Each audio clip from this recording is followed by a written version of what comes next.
classes.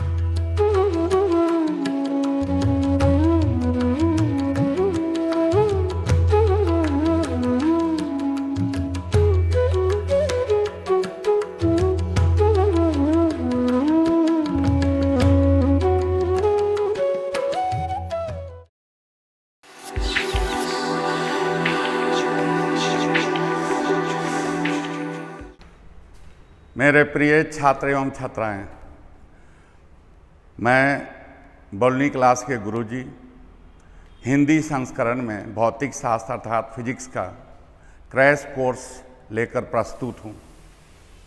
देखिए, crash course का मतलब ये हुआ कि तय सीमा के अंदर कुल रिवीजन अर्थात न्यूनतम निवेशी महत्तम निर्गत।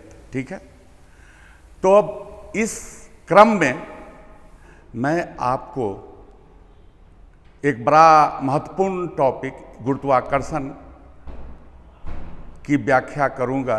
गुरुत्वाकर्षण ऐसा टॉपिक है जिससे प्रत्येक साल नीट परीक्षा में 2 या 3 प्रश्न अवश्य आते हैं, ये बात को ध्यान रखिए। तो बात ये हो रही है गुरुत्वाकर्षण। गुरुत्वाकर्षण इसको इंग्लिश में कहा जाता है ग्रेविटेशन। इसको इंग्लिश में ग्रेविटेशन कहा जाता है, गुरुत्वाकर्षण। सवाल यह है कि गुरुत्वाकर्षण क्या है। तब देखिए, पूरे ब्रह्मांड में किसी भी 2 कण या 2 पिंड के बीच आकर्षण बल लगता है उसे हम गुरुत्वाकर्षण कहते हैं। ठीक है, पूरे ब्रह्मांड में 2 कण या 2 पिंड के बीच जब आकर्षण बल लगता है, जो आकर्षण बल लगता है उसे हम गुरुत्वाकर्षण कहते हैं। परंतु एक पिंड एवं पृथ्वी के बीच, एक पिंड एवं पृथ्वी के बीच जो आकर्षण बल लगता है उसे गुरुत्व कहते हैं, उसे गुरुत्व कहते हैं। तो ये कंसेप्ट आपके दिमाग में बैठ गया कि गुरुत्वाकर्षण क्या है एवं गुरुत्व क्या है। अब समझिए, गुरुत्वाकर्षण बल सदैव आकर्षण बल होता है। गुरुत्वाकर्षण बल सदैव आकर्षण बल होता है।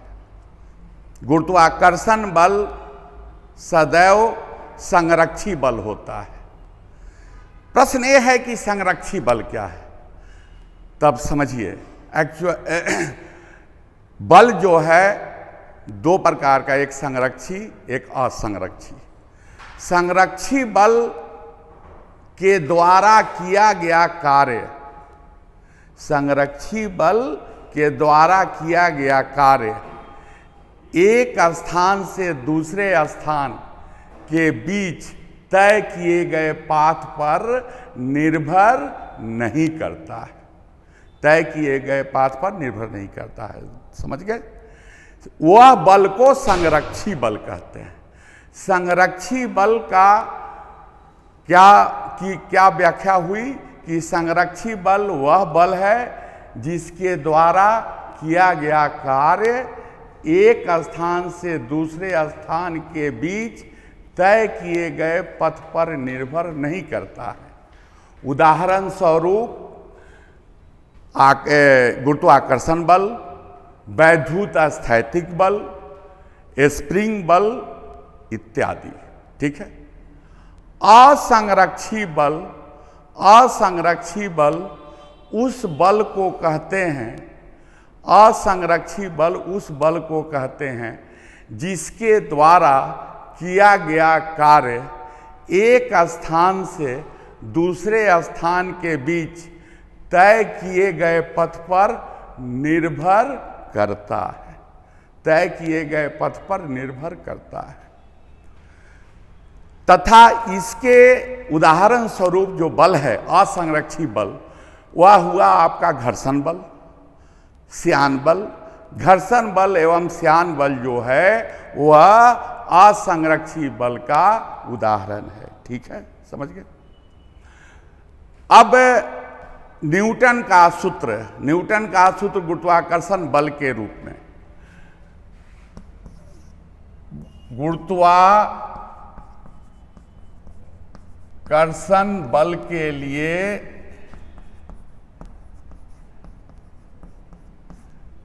Newton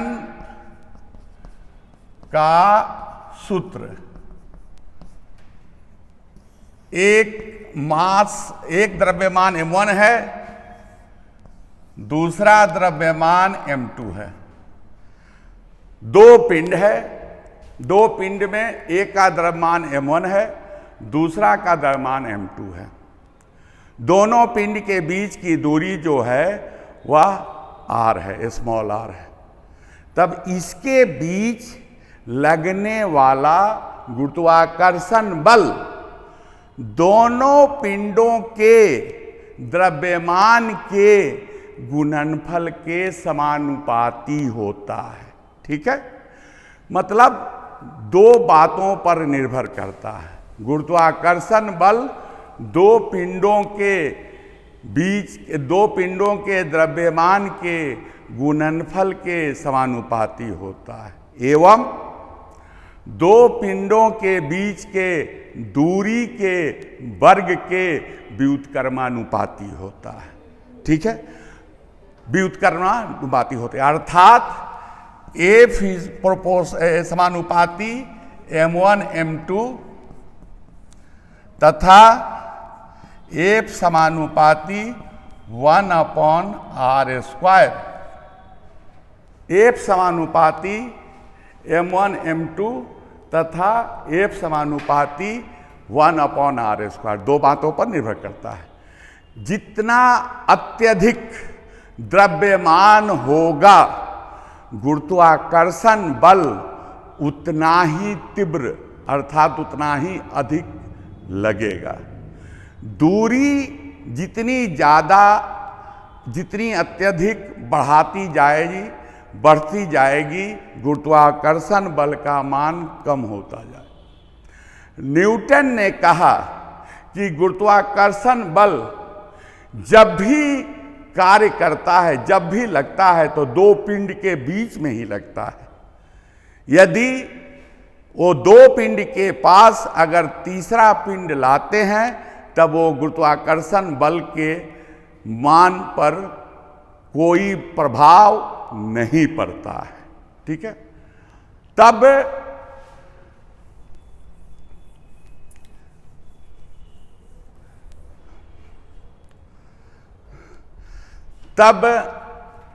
F proportional m1 m2/r²। ठीक है, और F = g m1 m2/r²। ठीक है, F = g m1 m2/r²। ठीक है, जहां g सार्वत्रिक गुरुत्वाकर्षण नियतांक है। ठीक है, कैपिटल G का मान 6.67 × 10⁻⁻11 newton metre square upon kilogram square SI पद्धति में। ठीक है, एवं capital G = 6.67 10⁻⁻8 dyne centimetre square upon gram square. ठीक है, तो तब फार्मूला आपका न्यूटन का जो गुरुत्वाकर्षण का सूत्र आया वह F = capital G m1 m2/r²। Capital G को हम सार्वत्रिक गुरुत्वाकर्षण नियतांक कहते हैं। सार्वत्रिक गुरुत्वाकर्षण नियतांक क्यों कहते हैं? क्योंकि दो पिंड के बीच लगने वाला गुरुत्वाकर्षण बल माध्यम पर निर्भर नहीं करता है। चाहे कितना ही प्रबल माध्यम है, बल पर, गुरुत्वाकर्षण बल पर कोई प्रभाव नहीं पड़ता है। ठीक है, समझ गए? कैपिटल जी का वैल्यू, कैपिटल जी का मान 6.67 इंटू 10 के पावर -11, यह मान प्रायोगिक रूप से काफी समय के बाद कैवेंडिश ने अमेरिका के एक प्रयोगशाला में ज्ञात किया। यह मान न्यूटन नहीं बतलाया था। हाँ, कहा कि एक नियतांक होता है, वह नियतांक सार्वत्रिक होता है, लेकिन वो वैल्यू नहीं निकाला, वह मान ज्ञात नहीं किया। काफ़ी समय के बाद कैवेंडिश ने यहाँ अमेरिका के एक प्रयोगशाला में कैपिटल जी मतलब सार्वत्रिक गुरुत्वाकर्षण नियतांक का मान ज्ञात किया। ठीक है, समझ गए? तब यहाँ पर जो है, अगर कैपिटल जी जो सार्वत्रिक गुरुत्वाकर्षण नियतांक है, अगर इसकी व्याख्या की जाए, तब कैसे इसकी व्याख्या करेंगे? यदि m1 = m2 = 1 किलोग्राम, ठीक है, m1 बराबर m2 बराबर 1 kilogram, small r = 1 metre, f बराबर क्या होगा? Capital G. ठीक है, तो इससे क्या व्याख्या मिली कि सार्वत्रिक गुरुत्वाकर्षण नियतांक और कुछ नहीं है, एक आकर्षण बल है।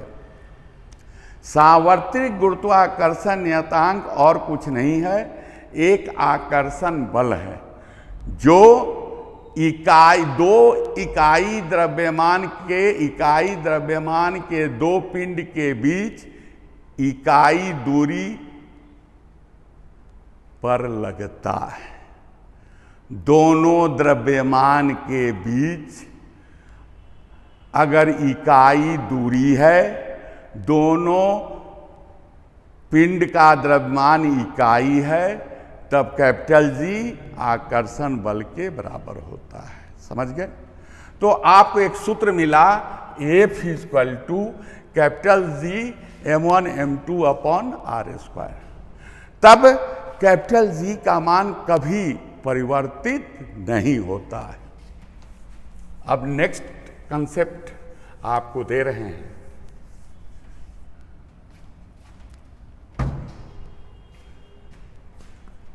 कैपिटल जी एवं स्मॉल जी में संबंध। ठीक है, मान लिया देखिए, मान लिया अर्थ है जिसकी त्रिज्या कैपिटल R है, इसके सतह से h ऊंचाई पर स्मॉल m द्रव्यमान रखा गया है। ठीक है, न्यूटन के गुरुत्वाकर्षण बल के नियमानुसार F = capital G capital M small m upon R + h²। ठीक है, F = capital G capital M small m upon R + h²। ठीक है, क्योंकि सेंटर से जहां पर पिंड रखा गया है, कुल दूरी कितनी हुई? R + h। तो F = समझ गए, capital G capital M small m upon R + h²। क्या हमने कहा? कैपिटल M पृथ्वी का द्रव्यमान है, स्मॉल m पिंड का द्रव्यमान है, कैपिटल R पृथ्वी की त्रिज्या है, स्मॉल h पृथ्वी से वह ऊंचाई है जहां पर पिंड को रखा गया है। ठीक है, लेकिन न्यूटन के गति के द्वितीय नियमानुसार F equal to mg, F equal to mg, ठीक है। क्योंकि न्यूटन के गति के द्वितीय नियम के अनुसार बल इक्वल टू द्रव्यमान इंटू त्वरण होता है।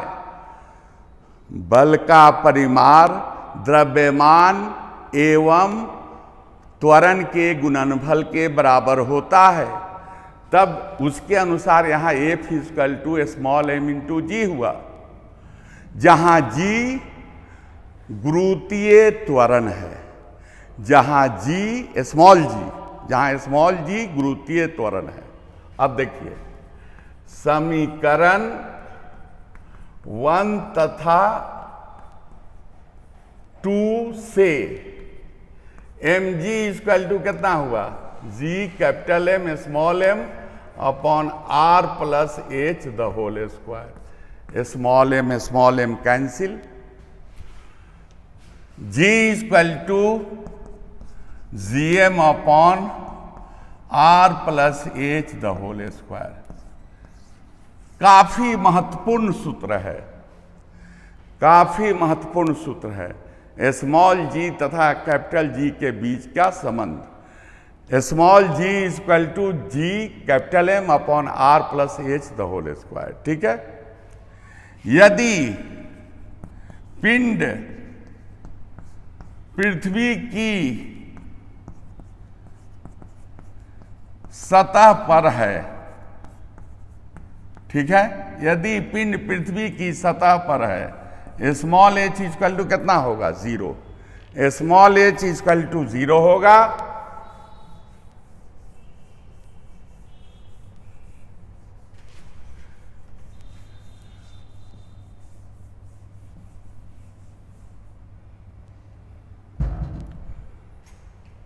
तब g equal to gm upon r square या gm equal to gr square, ठीक है। काफी महत्वपूर्ण सूत्र। gm के स्थान पर हम gr स्क्वायर रख सकते हैं, जहां पर सुविधा है, जहां पर आपको पुट करना है। स्मॉल g का मान दिया है, m का मास का मान, द्रव्यमान का मान नहीं दिया है, तो gm का स्थान पर gr स्क्वायर रख सकते हैं। समझ गए, काफी महत्वपूर्ण सूत्र। तो gm इक्वल टू कितना हुआ, gr स्क्वायर, ठीक है। या कैपिटल G एवं स्मॉल g के बीच का संबंध है। अब देखिए, अभी तक आपको दो सूत्र मिला।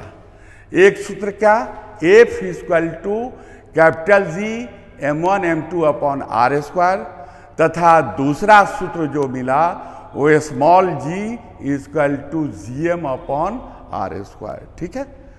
अब इस पर आधारित कुछ आंकिक प्रश्न, मतलब न्यूमेरिकल। तो प्रश्न 1 है, यदि पृथ्वी पर गुरुत्वीय त्वरण का मान 9.8 मीटर पर सेकेंड स्क्वायर है, तब चंद्रमा की सतह पर गुरुत्वीय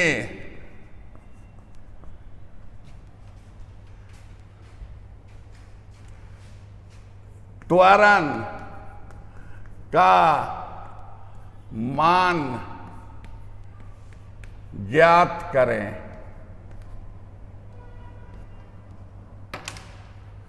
जहां चंद्रमा का द्रव्यमान पृथ्वी के द्रव्यमान का 1/4 80 गुना है। एवं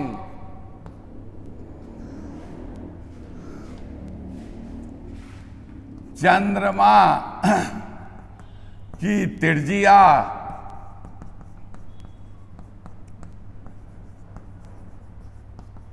पृथ्वी की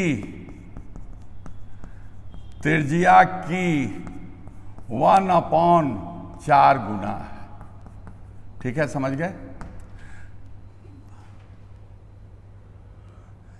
प्रश्न आपने समझा, चंद्रमा पर स्मॉल जी का मान ज्ञात करना है। पृथ्वी पर स्मॉल जी का मान 9.8 मीटर पर सेकेंड स्क्वायर।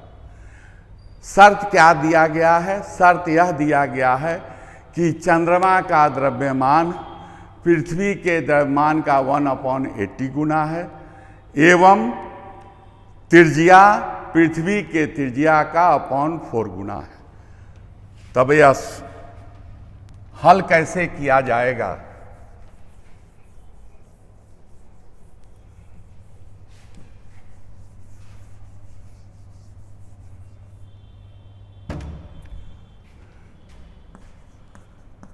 देखिए,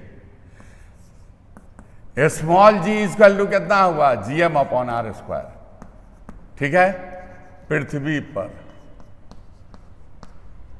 इक्वल टू कितना हुआ? 9.8 मीटर पर सेकेंड स्क्वायर। ठीक है, नो प्रॉब्लम, कोई कठिनाई नहीं।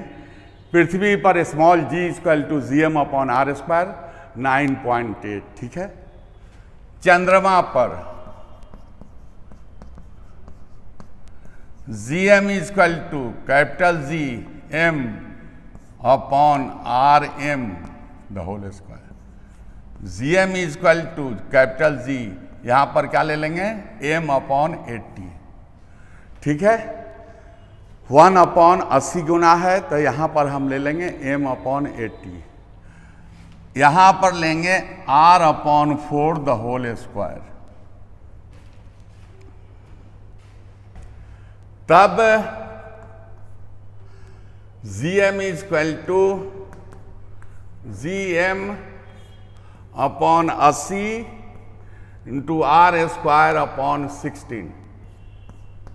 5। ठीक है, Gm इक्वल टू कितना हुआ? Gm/5r²। ठीक है, Gm/r² का यहां पर समीकरण 1 से कितना है? स्मॉल जी। तो क्या लिख सकते हैं? Gm इक्वल टू G/5 और Gm इक्वल टू 9.8/5। इसको सॉल्व कीजिएगा, इसको हल कीजिएगा। 9.8/5 को तो आएगा 1.96 मीटर पर सेकेंड स्क्वायर। ठीक है, यहां पर चंद्रमा पर स्मॉल जी का मान 1.96 मीटर पर सेकेंड स्क्वायर होता है। तब इससे क्या व्याख्या मिला? कि कोई ग्रह या उपग्रह, मतलब प्लैनेट या सैटेलाइट पर स्मॉल जी का मान उसके द्रव्यमान एवं त्रिज्या पर निर्भर करता है। ठीक है, स्मॉल जी का मान द्रव्यमान एवं त्रिज्या पर निर्भर करता है। और ये आपने देखा 9.8 मीटर पर सेकेंड स्क्वायर पृथ्वी की सतह पर है। चंद्रमा की सतह पर इसका मान 1.96 मीटर पर सेकेंड स्क्वायर हो गया। तो अब इससे क्या व्याख्या मिली कि चंद्रमा का द्रव्यमान कितना था? चंद्रमा का द्रव्यमान पृथ्वी के द्रव्यमान का 1/80 गुना, एवं त्रिज्या पृथ्वी के त्रिज्या का 1/4 गुना, मतलब 1/4 गुना। ठीक है,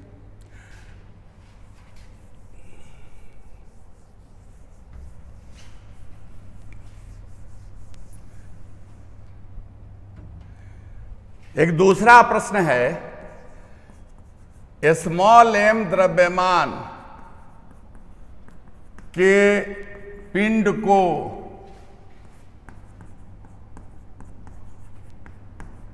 दो भागों में विखंडित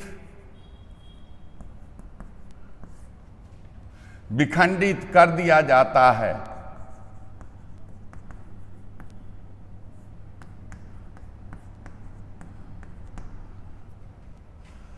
प्रत्येक भाग का मान ज्ञात करें यदि दोनों के बीच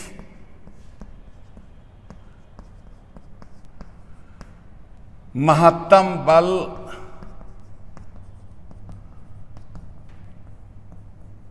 लगता है। ठीक है, ये प्रश्न देखिए, मान लीजिए एक पिंड है जिसका द्रव्यमान कितना है, कैपिटल एम। एक पिंड है जिसका द्रव्यमान कैपिटल एम है। इसे दो भागों में विखंडित कर दिया जाता है। तब एक भाग स्मॉल एम हुआ, बचा हुआ भाग capital M minus small M हुआ। दोनों के बीच की दूरी स्मॉल आर ले लिया जाता है।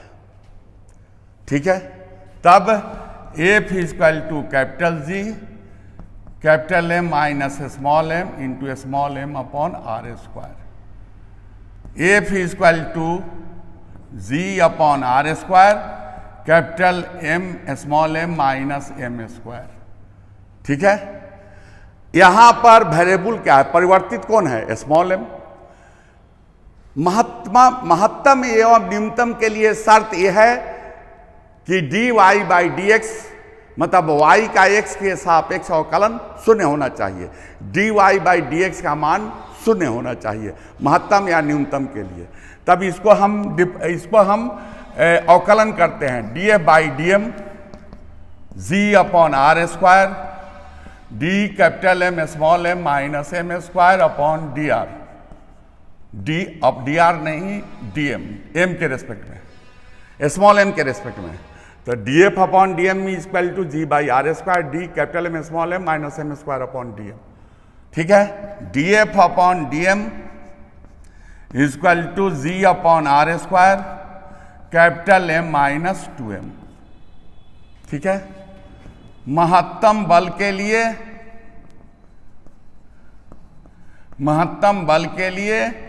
D F upon D M बराबर शून्य। ठीक है, महत्तम बल के लिए D F upon D M बराबर शून्य। ठीक है, तब देखिए यहां पर कितना आया है, D F upon D M equal to G upon R square capital M minus two M. तो D F by D M क्या हो गया, शून्य। तो capital M minus two M equal to शून्य, स्मॉल एम इजकल टू कितना हुआ, capital M by two, capital M by two. तो अब यहां पर स्मॉल एम का जो परिवर्ती द्रव्यमान है, स्मॉल एम का मान कितना आया, कैपिटल एम बाई टू।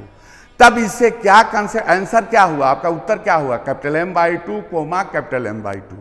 कहने का तात्पर्य यह है कि यदि पिंड को दो बराबर भागों में विखंडित करते हैं तब दोनों के बीच बल महत्तम कार्यरत होता है। समझ गए, जब दो बराबर भागों में विखंडित करते हैं तब दोनों के बीच का बल महत्तम होता है। ठीक है, तो यहां पर उत्तर आपका क्या हो गया, capital M by two comma capital M by to.